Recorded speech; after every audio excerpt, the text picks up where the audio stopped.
O eto ka na naman, umiiwas ng tingin, laging nakatanaw sa mga talat na kadungaw sa bintana. Kailan mo ba magagawang italiwas sa dilim ang natatanging kagandahan, nababalot ng hiwagang humalina sa akin kahit na ika'y hindi ko maintindihan.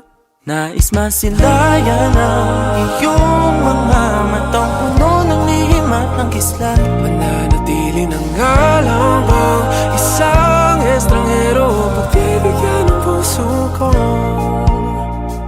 Natuturete sa'yo, Hindi alam kung bakit ba ako nabighani sa iyo.